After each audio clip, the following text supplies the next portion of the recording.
Boa noite. Peço a todos que desliguem os celulares. A corte está em sessão, todos de pé.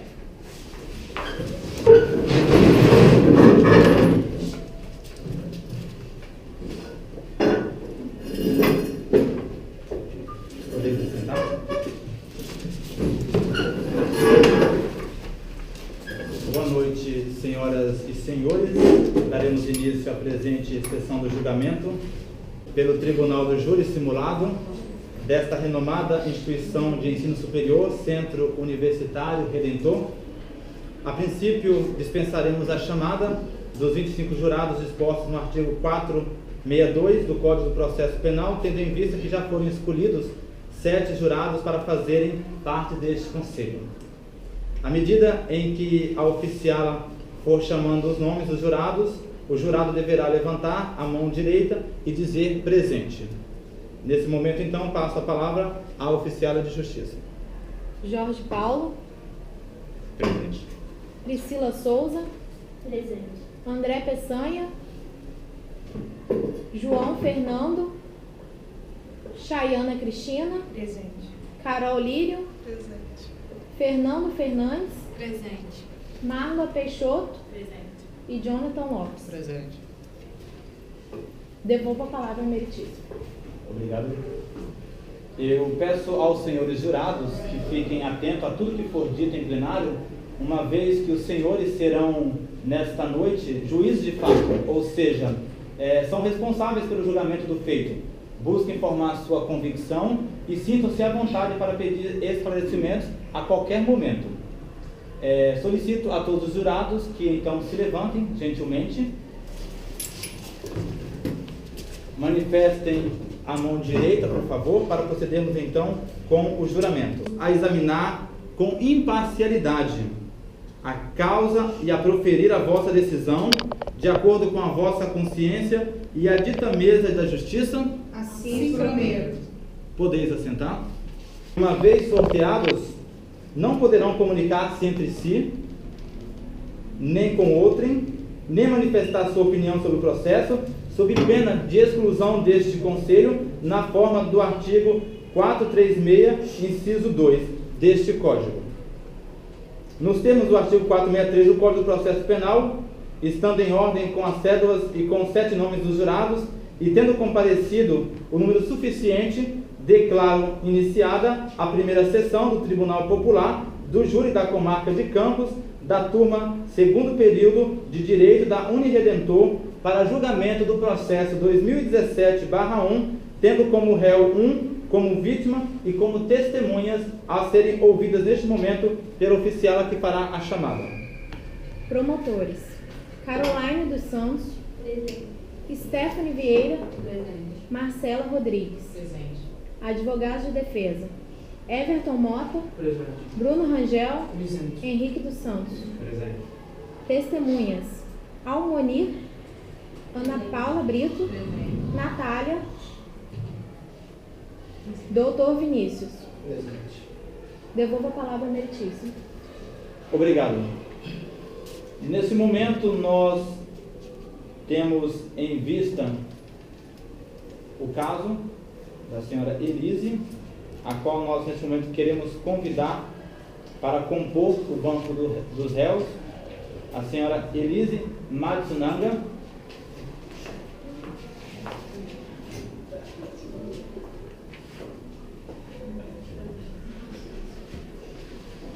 Boa noite, senhora.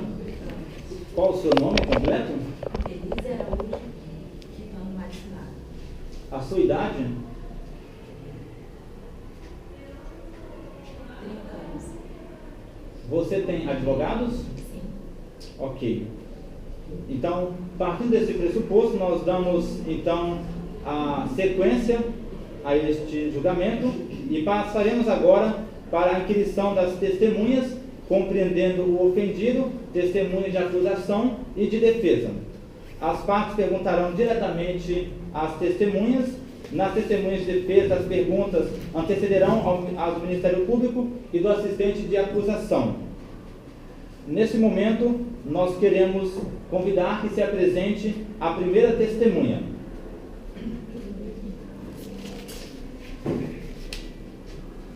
Harmonia.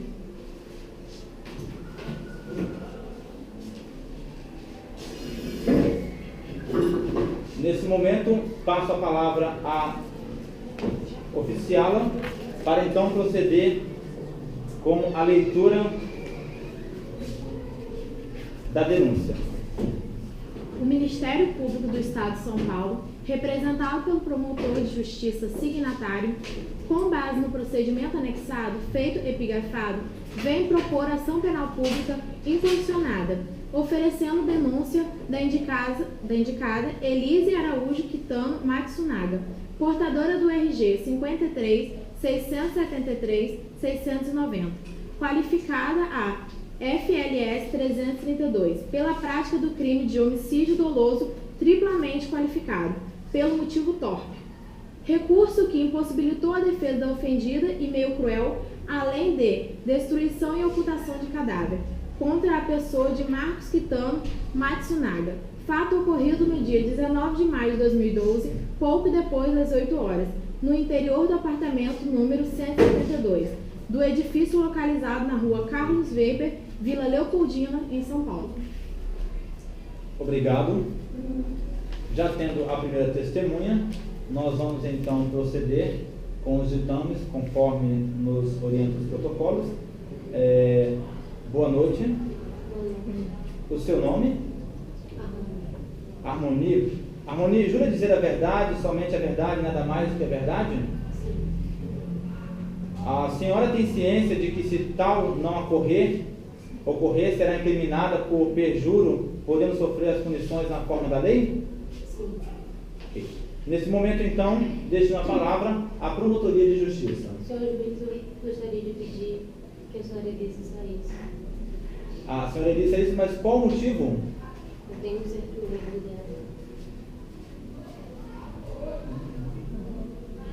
Olha, o seu pedido é negado. Até porque você está numa casa de leis onde você está totalmente seguro aqui dentro. Então, novamente, eu passo a palavra à promotoria.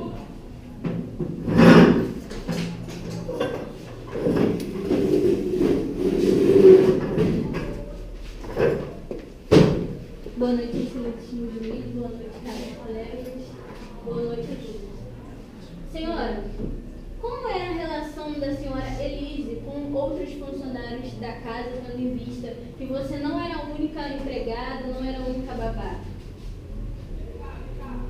O relacionamento era normal, apesar de que uma outra babá foi contratada e a senhora Elise, ela achou que ela estava se insinuando para o senhor, só que isso não aconteceu de fato.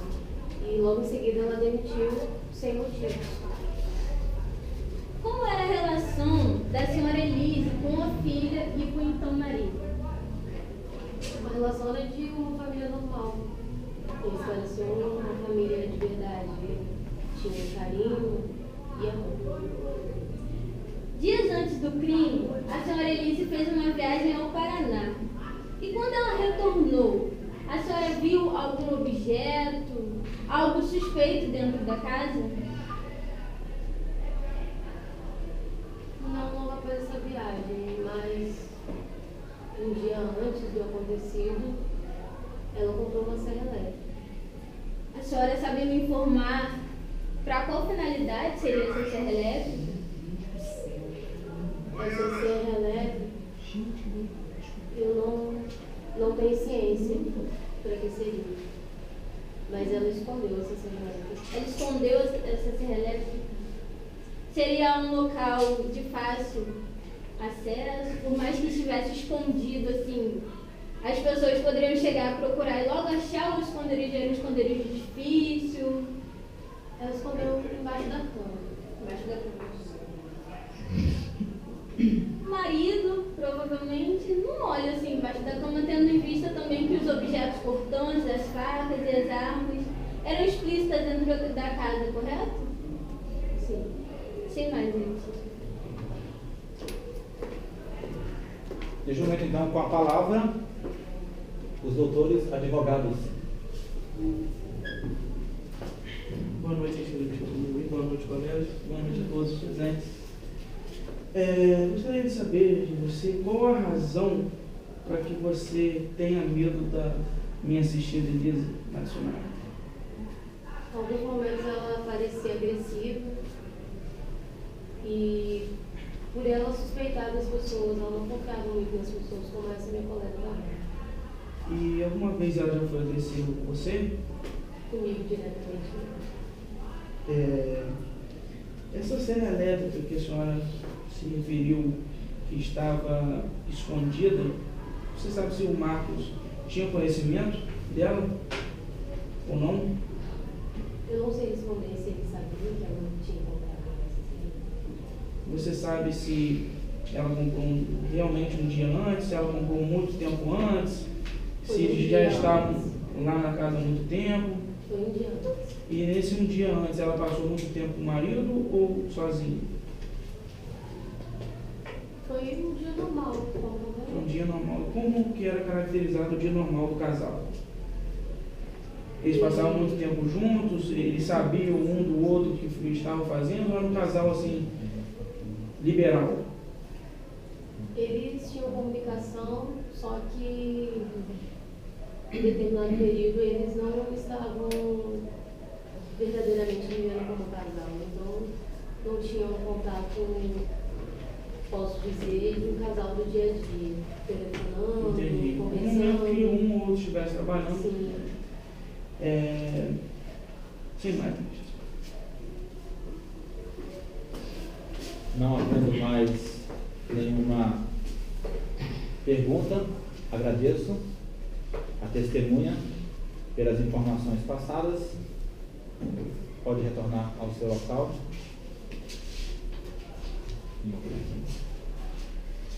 Próxima testemunha, Ana Paula Brito.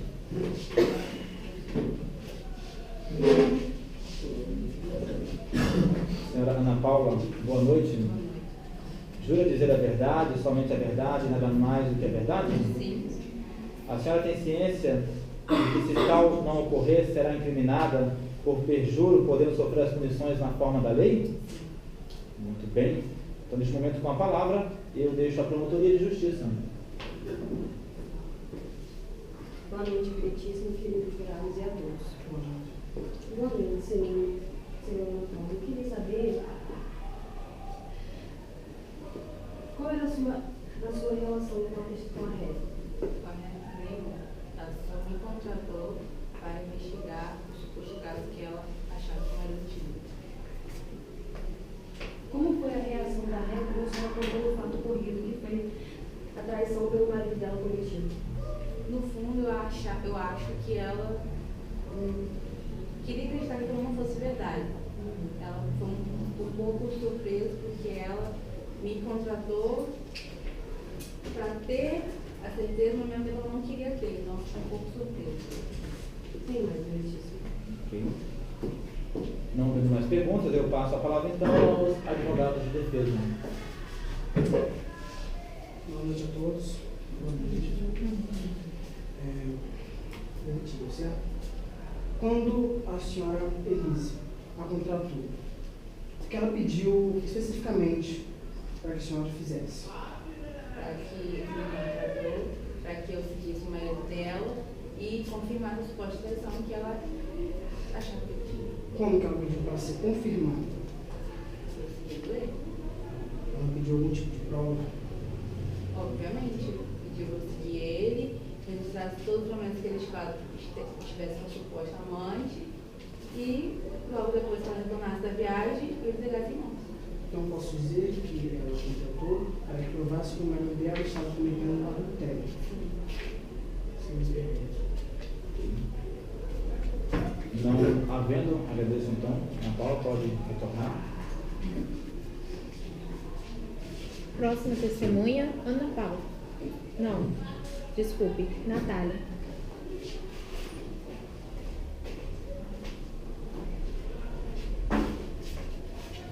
Senhora Natália, boa noite. Boa noite.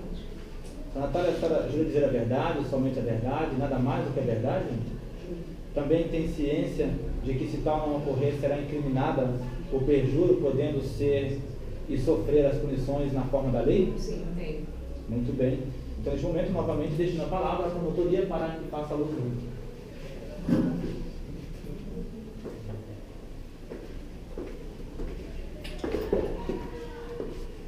Boa noite, Ana.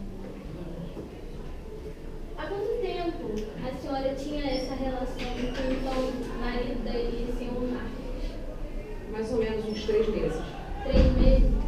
E como era a relação de vocês? A senhora sabia que ele era casado? Ele falava da relação afetiva, da relação que ele tinha com a Elise, com a filha, com a família? Era uma relação boa. Ele era muito carinhoso. Ele disse que se casaria comigo no futuro, mas que não seria agora por causa da filha, que era muito novinha. Mas era uma relação boa. Ele falava então para a senhora que ele iria casar com a senhora futuramente? Sim. E ele também informou a senhora que na época em que ele conheceu a Elise, ela também era acompanhante? Sabia. Ele sabia e você também sabia? Sabia. E a senhora também sabia que na época ele era casado e aí eles começaram a ter uma relação fora do casamento e aí depois ele se separou para casar com ela. Então eu posso deduzir que a senhora também tinha esse sentimento, que se ele largou a esposa da época para casar com a Elise, ele também largaria ela futuramente para casar com a senhora. Claro, com certeza, já afinal de contas, ele, se eles tivessem uma relação tão boa, ele não teria uma relação extraconjugal. Sem mais, Benedito. Deixando a palavra neste momento aos advogados de defesa, para que façam uso. A defesa não fará nenhuma pergunta, pois a testemunha não tem nenhum peso para o devido do caso. Ok. Agradeço então. Pode retornar. Muito obrigado.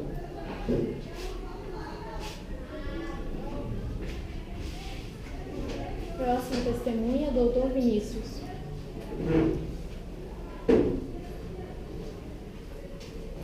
Quero saudar a todos desse jogo. Boa noite. Boa noite, senhor Vinícius. O senhor jura dizer a verdade, somente a verdade, nada mais do que a verdade? Sim, sim. O senhor também tem ciência de que se tal não ocorrer, o senhor será incriminado por perjúrio e poderá sofrer as punições na forma da lei? Ok. Então, neste momento, eu deixo na palavra, inicialmente, a promotoria de justiça.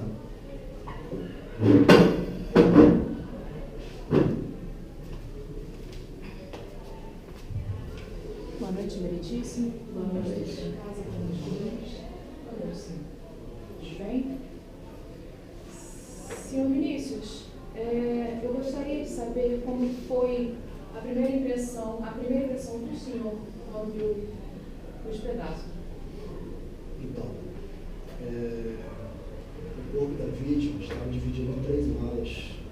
E, por sinal, estavam bem cortados e, de acordo com os cortes que eu periciei, a pessoa que tinha noção de como cortar o corpo humano. Não era qualquer pessoa que tinha cortado. Foi muito bem cortado. Muito bem cortado. Mas qual foi a origem da morte dele? Na verdade, foi asfixia e traumatismo craniano, uma bala que atingiu o crânio, e assim causou traumatismo craniano e asfixia. Então ele tomou um tiro, né? Teve asfixia. Como assim asfixia? De acordo com informações, essa asfixia foi porque o pulmão dele ainda estava funcionando, e quando uma vítima ocorre um tiro pela cabeça, o sangue tende a pular para o pulmão, quando a pessoa está respirando. E assim causou asfixia pelo pulmão, entre o sangue e o corpo. Ele foi degolado? Sim, foi degolado. Então, além dele tomar um tiro, ele foi degolado e depois praticamente todo estraçalhado, no caso, fatiado. Sem mais. Neste momento, então, deixando a palavra aos doutores advogados. Boa noite, Vossa Excelência, colegas promotores. a minha assistida, aos colegas e a toda a comunidade. A minha pergunta para você é se ele foi esquartejado vivo. Segundo a minha perícia, ele não foi esquartejado vivo. Então, podemos dizer que ele foi morto com um tiro, exclusivamente apenas com um tiro. Foi um tiro e, pela minha perícia ali, ele ter acompanhado esse caso, ele foi, como eu posso dizer, ele foi cortado 10 horas depois de ter sido morto por asfixia. Entendi. Você é médico legista, mas tem experiência com outras áreas, com colegas mesmo. Você pode afirmar com certeza, assim, com sua leve experiência, que o tiro desferido pela minha assistida foi de curta ou média distância, com certeza? Com certeza eu não posso dizer. Muito obrigado. Sem mais perguntas. Ok. Agradeço, então. Pode retornar.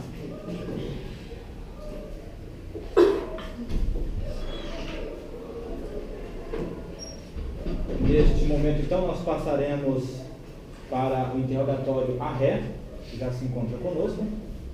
Senhora Elise, gostaria aqui de destacar que a senhora tem o direito de permanecer calada, mas se trata de um momento próprio de dar a sua versão dos fatos às pessoas que irão proferir o julgamento. Ok? E nesse momento eu pergunto, é teu direito de permanecer calada ou tende a responder às perguntas que lhe serão feitas? Ok, então diante deste plenário, as perguntas serão procedidas e nós iniciaremos pela Promotoria de Justiça com as seguintes perguntas para a mesma. Fiquem à vontade. Boa noite a todos. Boa noite, senhora Elisa. Senhora Elisa, a pergunta que eu quero fazer para a senhora, se a senhora teve isso concluído. Bem, a senhora está me dizendo que a senhora não premeditou o crime, sendo que 2 dias antes a senhora viajou, deixando o detetive, e a senhora está dizendo que a senhora não premeditou o crime. Foi a senhora que matou o senhor Marcos? Qual foi o motivo da senhora ter matado o seu marido, pai e o seu filho? O motivo foi a descoberta de uma traição. Motivo útil e banal. A senhora matou o seu marido, pai do seu filho. Sem mais motivos.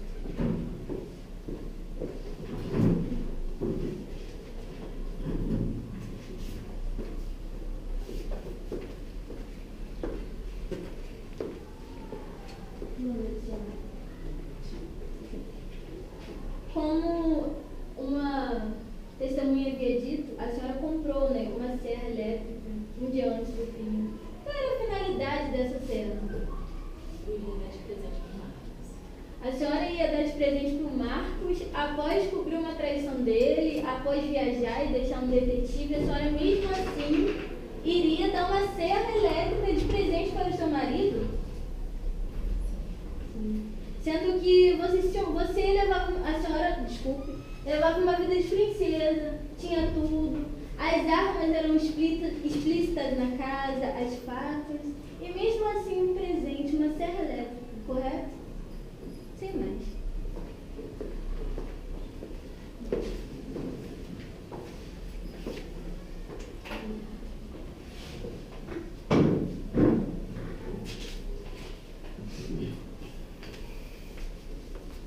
Boa noite. A senhora, no momento, como a senhora se encontra?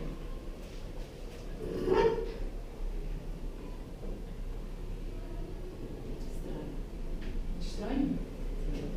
Por que fato? Até um momento atrás, eu era feliz com meu marido, pensando que ele era feliz comigo, até eu descobrir que ele tinha um caso com outro. Teve medo dele te largar, trocar, como fez no caso com a senhora? Trocou a esposa antiga para ficar com a senhora, e a senhora ficou com esse mesmo medo disso tudo acontecer novamente? E se eram felizes, por que assim, essa morte, de repente, esse assassinato tão cruel? Razões? Então a traição dele com a dona Natália não justifica.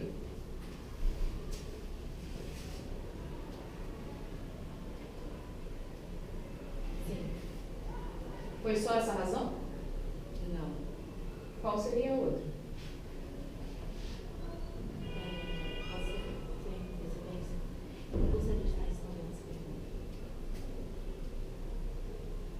Nós só precisamos entender que nós precisamos agir com razão, haja vista que nós somos os conhecedores da lei e estamos lidando com uma pessoa que está, neste momento, muito abalada emocionalmente. Então, nós temos que considerar o fato e também nos considerar, neste momento, não apenas pela emoção, mas também pela razão. Sim. Então, a senhora confessa que contratou um detetive para investigar o seu marido sobre uma traição, uma suspeita de traição. Confirmada, a senhora realmente viajou. Confessa que comprou a serra elétrica? A dar de presente. Confessa também que a senhora não teve nenhum momento de esquartejá-lo com aquela serra elétrica? Não. Nenhum planejamento com isso? Não. A senhora deu um tiro e o degolou? Só isso? E os motivos foram quais mesmo? Traição. Sem mais.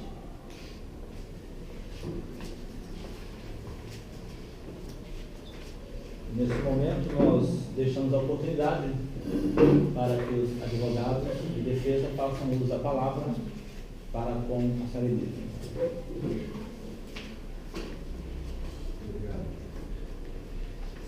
Você sabia que o Marcos, vivo, ele poderia te dar uma vida com um bom status social, uma vida de princesa, como a colega doutora disse, mas que morto, ele não possuía fortuna nenhuma. Quem os possuíam eram os pais dele. Você tem noção disso? Você sabia disso? Não. Tudo bem. Vocês brigavam com frequência? Sim. Ele era violento? Como você caracterizaria ele? Antes de ter a minha filha, a gente já vinha brigando com constantes.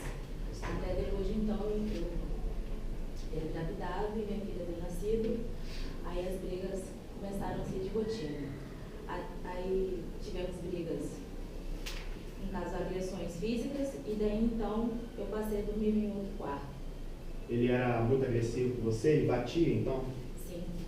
Então, você apenas poderia se defender.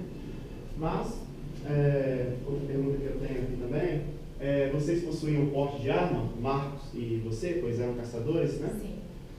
Então, podemos dizer que você simplesmente se defendeu, pois até agora não foram apresentadas provas, apenas a sua confissão. Encerro minhas perguntas aqui.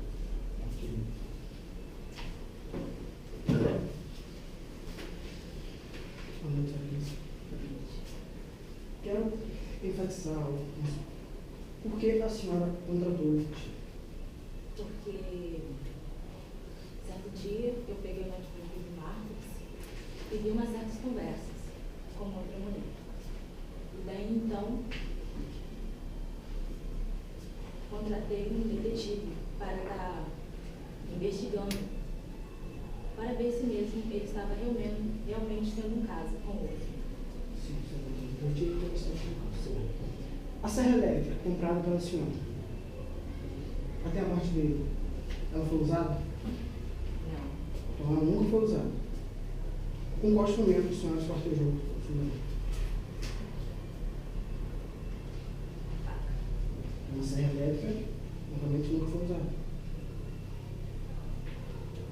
Sim, isso.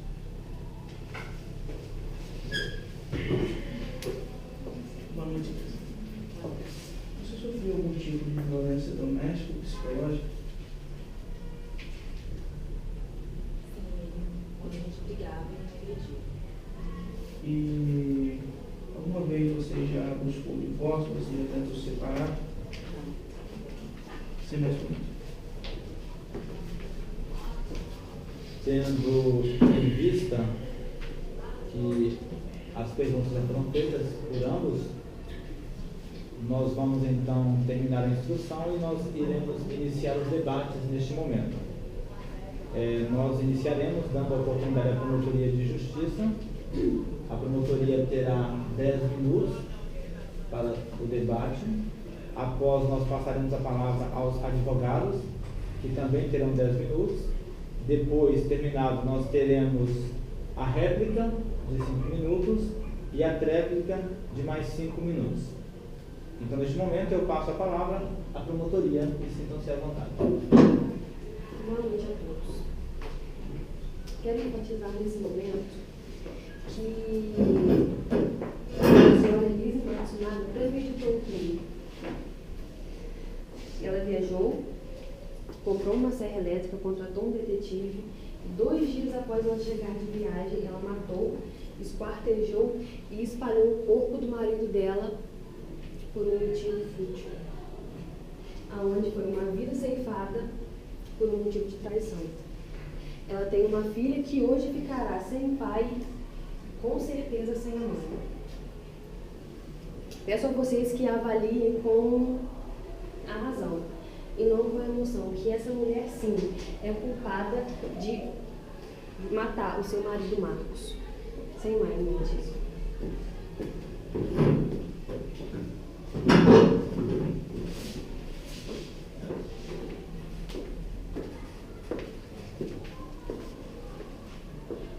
Meu caro colega advogado de defesa, ele nos disse que provavelmente a Elise, ela tirou no Marcos por motivo de defesa. Mas qual seria o motivo então dela ter trocado o cano da então arma de fogo? Ora, vemos aqui um caso de que essa moça, ela não pode sair impune desse tribunal, porque querendo ou não, ela gera uma certa, podemos colocar, um medo na sociedade. A prova disso está aqui, a testemunha. Ao sentar nessa mesa, nessa cadeira desse tribunal, ela nos diz: Senhor, eu queria que a Elise fosse retirada porque eu tenho medo dela. E assim como ela, eu acredito que muitas pessoas, se essa mulher sair impune daqui hoje, sentirão medo da mesma. E ainda digo mais, os senhores acham que se essa moça sair impune desse tribunal, ela vai viver por muito tempo? Eu não estou ameaçando ninguém, Deus me livre disso. Mas as pessoas, a sociedade em geral, vão querer fazer justiça com as próprias mãos. E os senhores podem colocar um destino certo para essa mulher, que é a cadeia, que é ela pagar pelo crime que ela cometeu contra a vida do então marido. Essa mulher, ora, a gente olha assim, a gente nem percebe, mas ela foi como um açougueiro. O açougueiro, ele corta o boi em pedaços, e foi exatamente isso que ela fez. Ela cortou o seu marido sem pena nenhuma, porque não bastou apenas matar, ela poderia ter matado pelo motivo da traição, mas por que ela esquartejou e por que ela jogou o corpo desse homem dentro de uma mala e colocou em vários pontos da rua? Ora, percebemos aqui que essa mulher, ela não tem pena de ninguém. E as pessoas da sociedade em si também não devem ter pena dela. Os senhores jurados, os senhores olham para essa mulher. Essa mulher, sim, ela é culpada pela morte de seu marido. O motivo foi fútil, o motivo foi torpe. E não deu chance nenhuma dessa mulher, do marido, então, se defender.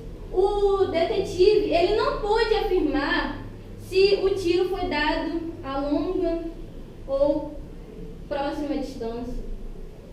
Mas, nos autos desse processo, um outro detetive disse que o tiro foi dado a uma distância de 40 centímetros. O que é 40 centímetros? Como que um homem pode se defender de uma arma de fogo que está a 40 centímetros? E vale lembrar também que ela usou os seus conhecimentos, porque ela fez um curso de enfermagem, para esquartejar um homem. Ela começou pelo joelho, Depois ela subiu, ela cortou a barriga do homem ao meio. Como uma pessoa assim pode olhar e fazer tudo isso assim, sem pena, sem dó? Porque se ela realmente tivesse pena, se ela realmente tivesse se arrependido do crime, ela teria parado no momento que ela deu o tiro e ligaria para a polícia.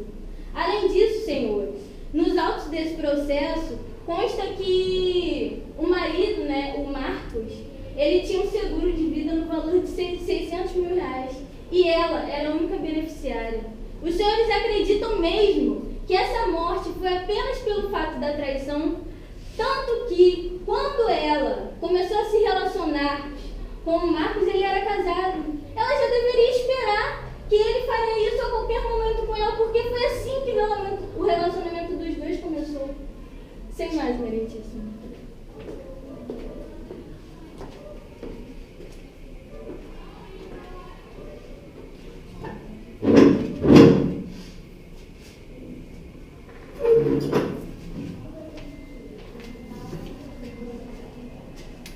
Como os senhores podem ouvir do pessoal, dos meus colegas da promotoria, além de ter sido um crime triplicamente qualificado, ela pôde realmente ter parado num tiro. Podia ter parado num tiro, mas resolveu degolar para poder confirmar.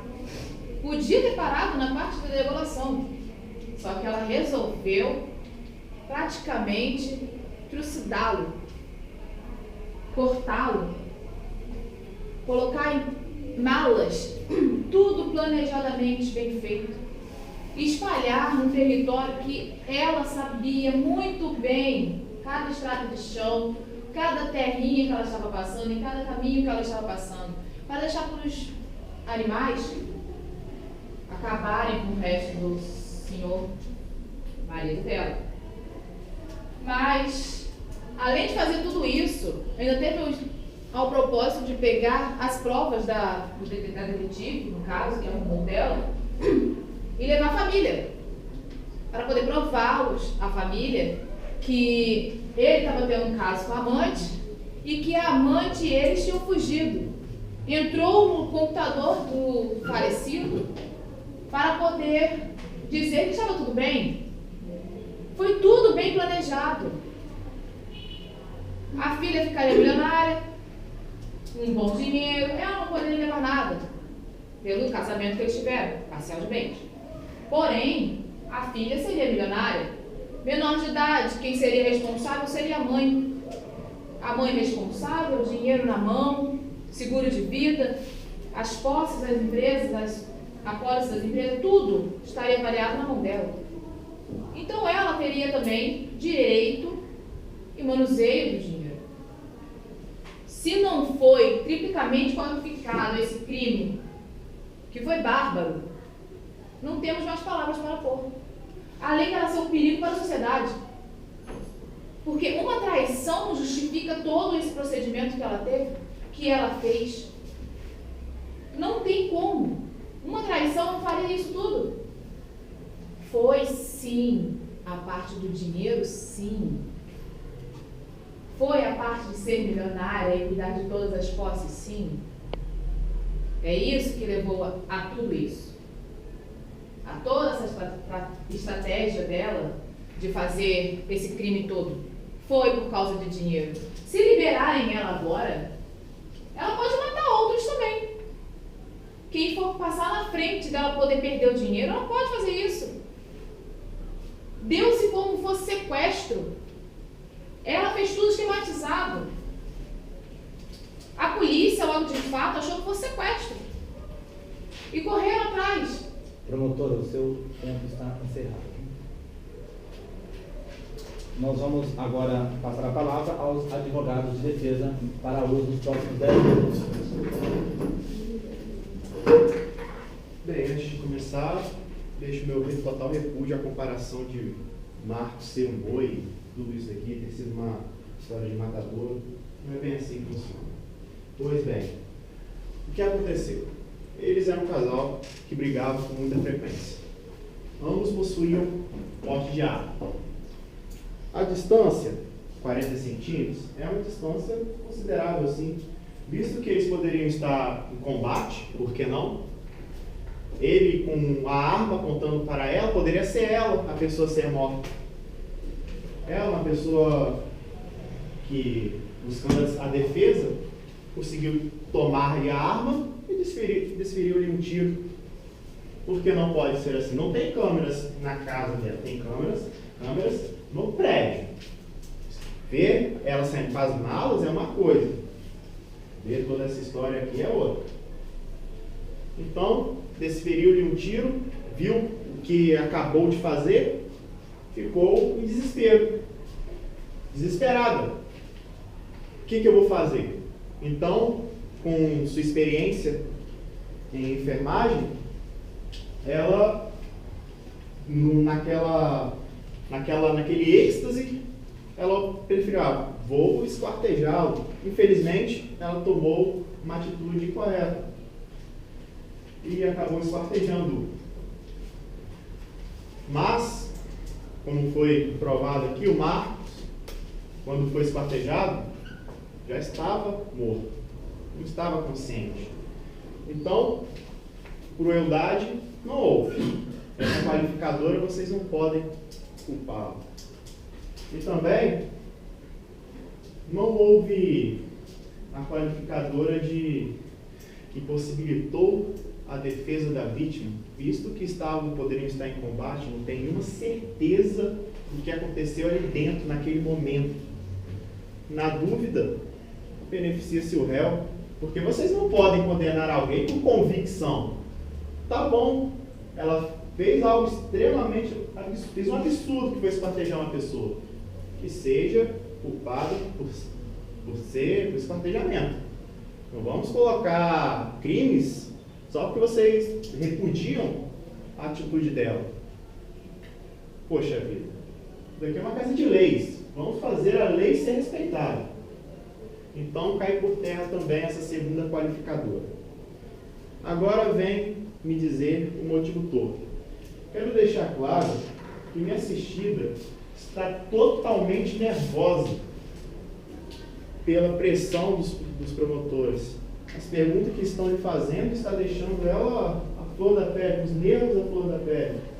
Tanto é que ela está até se equivocando em algumas perguntas, respondendo de forma errônea. Então, quero deixar bem claro que na hora, no boletim de ocorrência, quando ela foi à delegacia, ela deixou claro que não tinha conhecimento da fortuna do Marcos. Que ele não tinha, ela não sabia se ele poderia ter fortuna, ela não estava querendo saber disso. Entendeu? Então, vocês não podem afirmar que foi por motivo torto, que ela só queria o dinheiro. Quem eram ricos eram os pais. Nada mais que isso. Eram os pais que possuíam todos os negócios da empresa IOC. Marcos tinha dinheiro vivo. Vivo, ele tinha muito dinheiro. Ele era milionário. Morto, a gente não sabe se ele tinha tanto dinheiro assim. Sabemos do seu seguro. Mas isso daí não foi apresentado em nenhuma prova. Mas, depois de tudo isso, quero deixar aqui que a comunidade, claro, os jurados, julguem, mas aquilo que ela fez.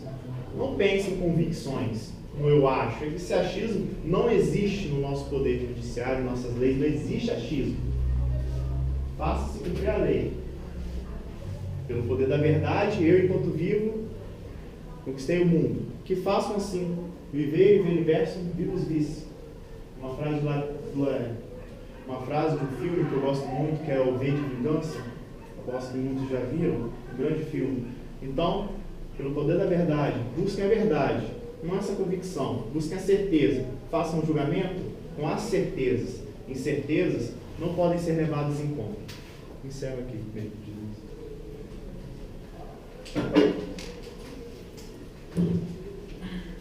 Quero deixar claro ao júri que nós, advogados, defensores da senhora Elise, nós estamos aqui para inocentá-la, pois ela mesma já disse que a cometeu. Nós estamos aqui para mostrá-los que não houve crime premeditado, não houve motivo torto. queremos deixar claro aos senhores que simplesmente aconteceu por ela estar à flor da emoção, por ela estar na mente que estava sendo traída, por no meio do acontecimento eles estavam em discussão, e foi no meio da emoção em que ela cometeu o crime. Apenas isso.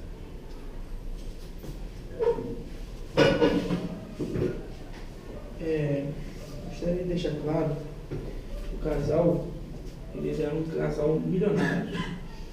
Então, trazendo para a nossa realidade, que somos apenas pessoas simples, esse seguro de vida avaliado de R$600 mil é mais ou menos como se fosse R$500 para nós no seguro de vida. E você acha que alguém poderia matar por causa de um seguro de vida de R$500? Só isso. Tendo encerrado, nós vamos então passar a réplica à promotoria. Em afirmativo, o prazo será de 5 minutos. Para o uso, então, nos próximos 5 minutos, a promotoria.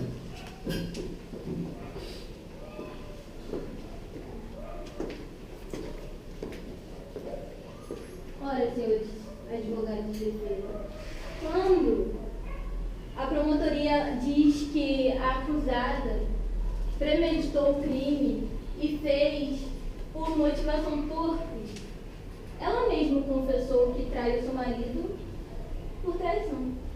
E se isso não é uma motivação torpe, um motivo fútil, eu queria que os senhores me dissessem o significado dessa palavra.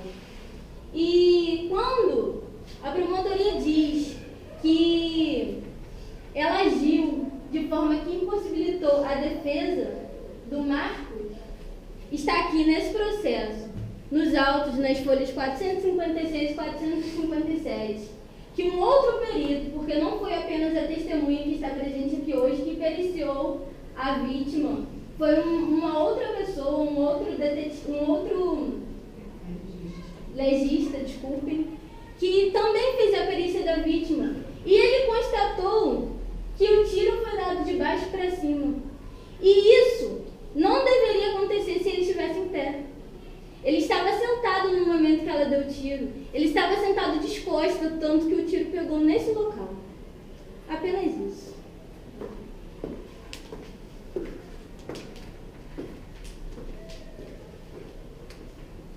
Neste momento, então, mais alguma pergunta? A promotoria fará?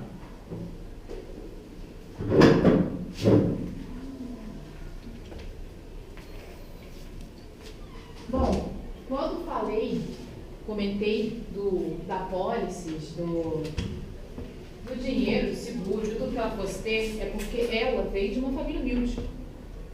Ela veio de uma família que não tinha praticamente quase nada, lutou, fez enfermagem, trabalhou, fez seus trabalhos, trabalhou como acompanhante, tudo por um fato que não tinha dinheiro como o senhor Marcos tinha.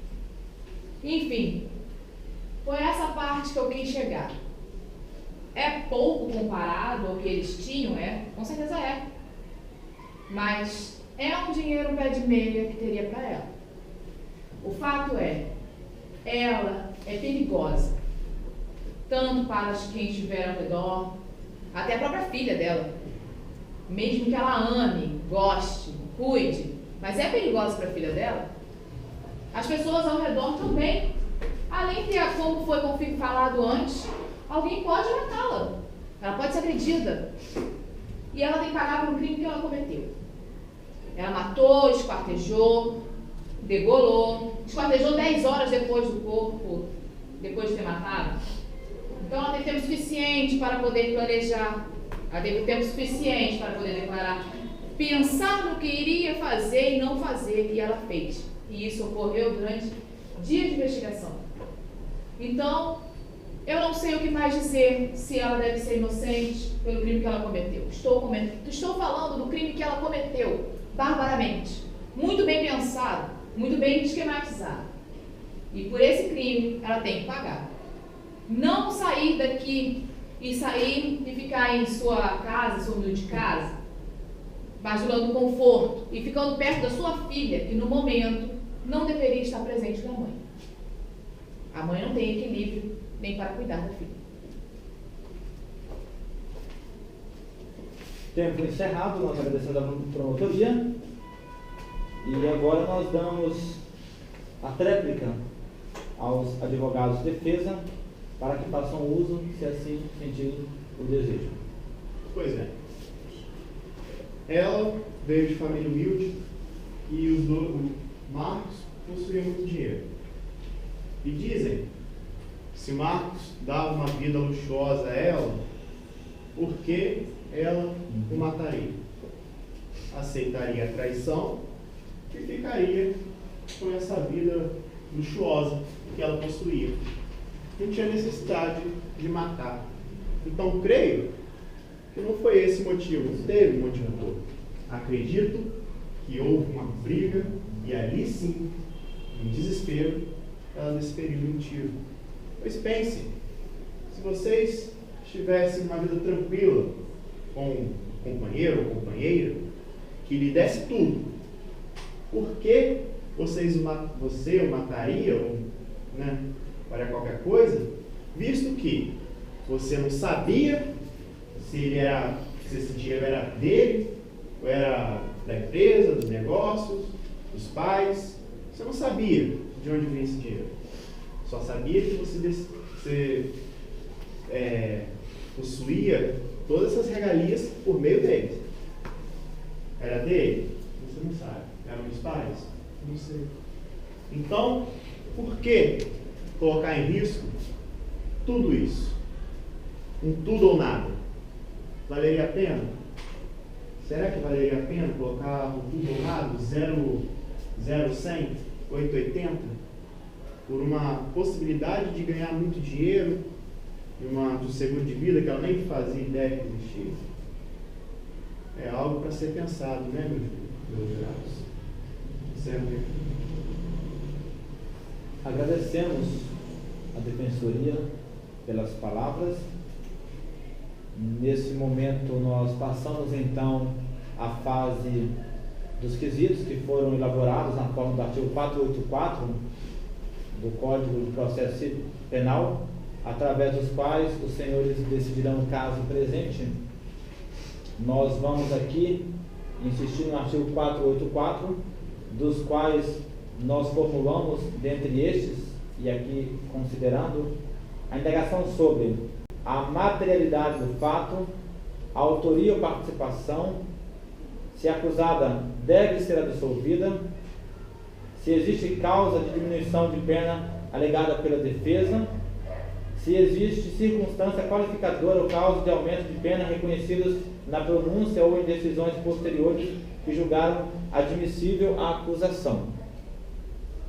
Senhores jurados, e diante de tudo que foi exposto, visto e ouvido, de acordo com as laudas aqui apresentadas, os senhores necessitam de esclarecimentos ou os senhores já se consideram habilitados para então procedermos com o julgamento deste caso? Ok. Então eu solicito neste momento que, de acordo com o artigo 485 a 491 do Código de Processo Penal, que sejam feitas então a distribuição das cédulas com sim e não para cada jurado. Convido a todos para que se coloquem de pé para encerrarmos a sessão.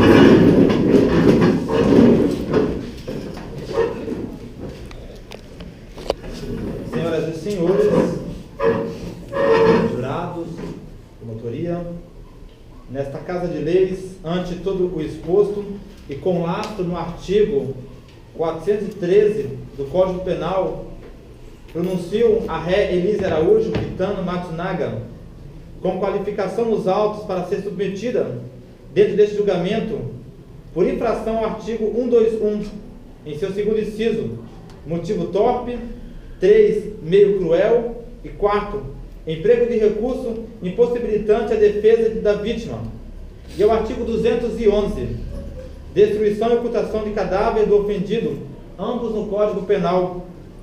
nega ou trouxinha a liberdade pedida em favor da acusada com efeito em caso desse já com imputação por homicídio triplamente qualificado, envolvendo inclusive crime anexo do artigo 211 do Código Penal.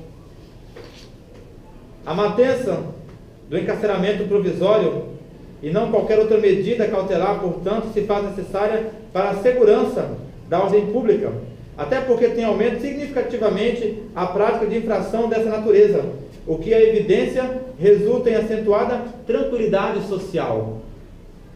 Aliás, a gravidade do enrogado emerge da própria Constituição da República, no artigo 5º, com heliondez e assim insuscetível, inclusive, a fiança.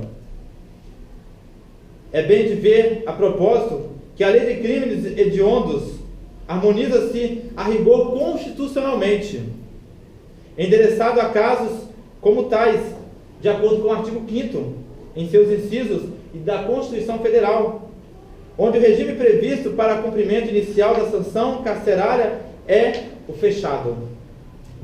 Tal cenário bem evidencia por si a prisão processual e impõe em causa, como garantia da ordem pública. Estabeleço pena de 19 anos e 11 meses por homicídio triplamente qualificado, motivo torpe, meio cruel e recurso que impossibilite a defesa da vítima, e destruição e ocultação de cadáver. Agradeço a todos. Boa noite.